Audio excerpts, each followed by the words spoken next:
இந்த பார்க் இதுதான் first time நான் வந்திருக்கிறேன். அதுவும் வந்து எப்படி எங்களுக்கு தெரிய வந்துச்சுன்னு சொன்னாக்கா, ஏதோ ஒரு வேலைக்கு நாங்கள் இந்த சைடால போகல, யதார்த்தமா இந்த பார்க்க எங்களுக்கு கண்டுபட்டுச்சு.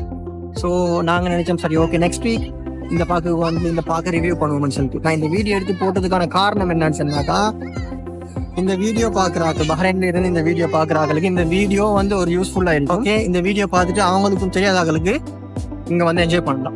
லுலு ராம்லி மால் வந்து ரைட் ஹேண்ட் சைடுன்னு சொன்னவோட இங்கே இதுக்கு வரதுக்கு இந்த பார்க்குக்கு வரதுக்கு லெஃப்ட் ஹேண்ட் சைடு டேர்ன் பண்ணி நீங்கள் உள்ளுக்கு வரணும். சரி, இந்த பார்க் பேர் வந்து ஆலி. ஸோ இங்கே வந்து என்ட்ரன்ஸ் வந்து ஃப்ரீ. சரி, என்ட்ரன்ஸ் உங்களுக்கு ஃப்ரீயாக உங்களுக்கு என்ட்ராயினதுக்கு பிறகு கிட்ஸுக்கு விளாடக்கூடிய இடங்கள் நிறைய இருக்குது. ஸ்விமிங்ஸ் இருக்குது, ஊஞ்சல் இருக்குது, சரி அந்த மாதிரி நிறைய ஆக்டிவிட்டிஸ் இருக்குது பிள்ளைகளுக்கு. அதே மாதிரி ஸ்பெஷலான ஒரு விஷயம் ஒன்று இருக்குது. என்னன்னு சொன்னாக்கா ஸ்விம்மிங் பூல். இந்த பார்க்குக்கு சென்டரில் நடுவில் வந்து ஸ்விம்மிங் பூல் வச்சுக்கிறாங்க. ஓகே, அந்த ஸ்விம்மிங் பூலுக்கு நீங்கள் என்ட்ரு ஆகணும்னு சொன்னாக்கா வந்து அதுக்கு சார்ஜ் இருக்குது. 5 கொடுத்து நீங்கள் என்ட்ரு ஆகணும்னு சொன்னாக்கா வந்து டைம் லிமிடேஷன் ஒன்று இல்லை. இவங்க இந்த பார்க் எத்தனை மணிக்கு ஓப்பன் ஆகுதோ அந்த டைம்ல இருந்து உங்களுக்கு இந்த பார்க் க்ளோஸ் ஆகும் வரைக்கும் உங்களுக்கு அதில் குளிச்சு என்ஜாய் பண்ணலாம்.